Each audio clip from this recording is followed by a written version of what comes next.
Hello guys, pag-usapan natin ang bagong release ni Infinix, ang kanila pong Note 50 series. Eto guys, may tatlong variant sa kanilang Note 50. Guys, andito ang kanilang Note 50. Ito po ay 4G edition. Then andito rin po yung kanilang Note 50 Pro, 4G edition din yan. At syempre guys, ang kanilang Note 50 Pro Plus 5G. Guys, ito naman syempre 5G yan guys. Yan, 5G connectivity pagdating sa kanyang network. Yan. Ito guys, isa-isahin natin ano pa yung mga difference at yung pagkakapare-pareho ng Note 50 series. So guys, ito, unahin muna natin pag-usapan yung kanyang yung pagkakapare-pareho po nila guys. So ano ba maganda dito guys kay Infinix Note 50 series? Guys, unang-una dito yung kanilang pare-parehas po yung kanilang battery. Meron po silang battery na 5,200 mAh battery na merong 6-year battery life. O, diba? O, yung tinatawag nating battery health. So, mas tumaas po ang battery nila. Then, pagdating sa kanyang screen refresh rate, ito po ay lahat ay merong 144 na refresh rate with iCare AMOLED display. Lahat po sila ay AMOLED display na. Tapos meron na rin po silang wet and greasy touch. Sabi-sabihin, kahit medyo basa po yung screen, magpa-function talaga yung ating mga dyan. O, diba yung touch natin? So yun po yung mga pare-pareho sa kanya. Bukod doon guys, ito, meron din silang pagdating sa design, yun, yung unang-una dito, yung kanilang aluminum alloy armor nya. So meron siyang matibay na frame. Kasi ginamitan po to ng metal frame. Ultra, para sa kanyang ultra resilient armor alloy design. So napakatibay po ng ating ng frame nito. Lahat po sila ay naka-dual speaker tuned by JBL. So lahat po yan naka JBL sound. Ayan. Tapos guys, ito pare-pareho din sila. Lahat po sila gumagana po sa sa wireless charging from Note 50, Note 50 Pro and Note 50 Pro Plus 5G. Lahat po yan gumagana sa wireless charging. Tapos guys, hindi lang yan meron din tinatawag itong reverse wireless charging. Pwede po sila mag-share ng battery sa mga wireless phone, any brand, pwede sila magbigay ng battery. At hindi lang yan kahit po sa mga wired, pwede po silang mag-share ng battery gamit po ang ating cable. O diba? Cable to cable. Pwede siya mag-share ng battery. Yun maganda dito kay Note 50 series, yun po yung bago sa kanya. Hindi lang pwede siya mag-share doon sa kanilang sa mga wireless phone. Kahit hindi wireless phone, pwede mag-share ng battery. So ayan, yung bago sa kanya. Bukod doon sa bypass charging na pwede natin gamitin yan lahat kahit naka-charge para hindi mag-init ang ating battery. Yan, ito na guys, pag-usapan natin ng mga pagkakaiba naman. So ano ba yung pagkakaiba ng tatlo na to? Yan, bukod doon sa design.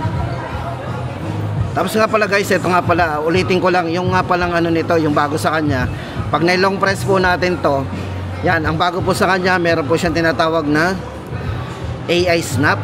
Yan, kumbaga, pwede tayong dito, Infinix AI. O, diba? Ilang long press lang po natin to, yan, pwede po tayong mag-command. Yan, tinatawag nating Gemini. O, diba? Parang may mga ganon. So, yun ang bago sa kanya.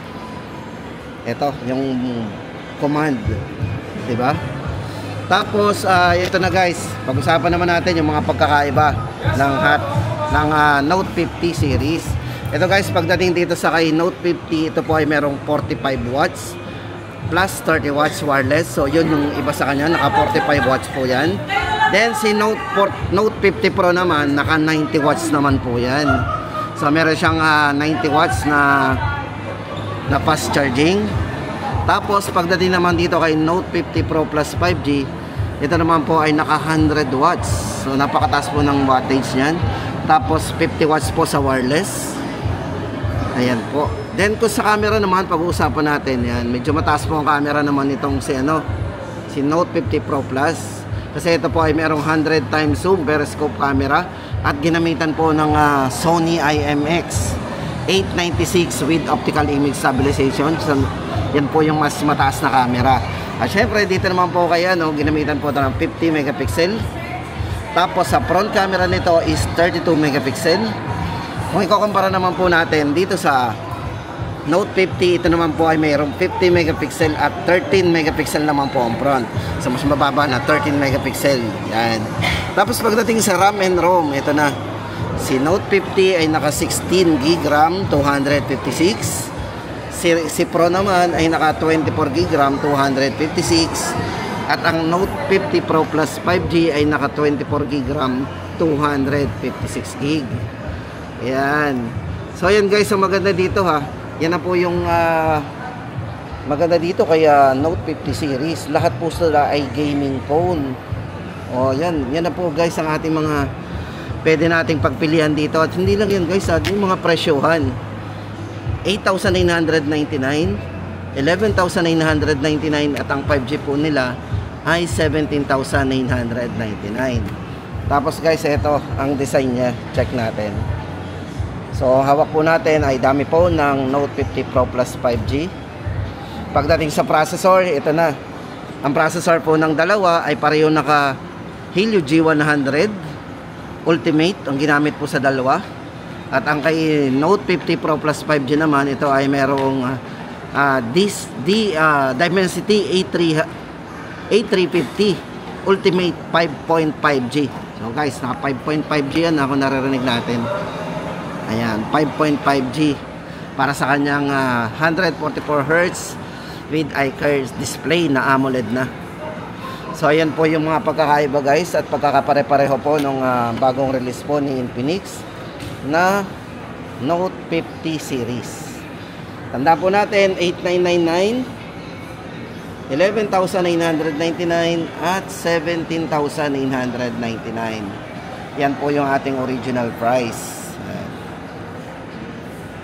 Napakaganda po guys ng design nito. Ayan. So kung naghahanap po tayo ng upgrade pero kayang-kaya ng ating budget at swak na swak sa budget natin, ay tama-tama sa inyo to yung kanilang bagong release ngayon na Note 50 series.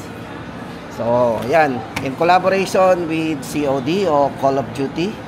Siyempre pwede rin po yan sa ibang game. Ayan.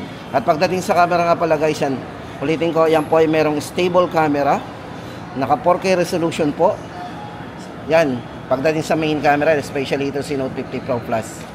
Stable video. So, pwede kayong mag-create ng video na smooth. Yan, gamit ang ating Note 50 series.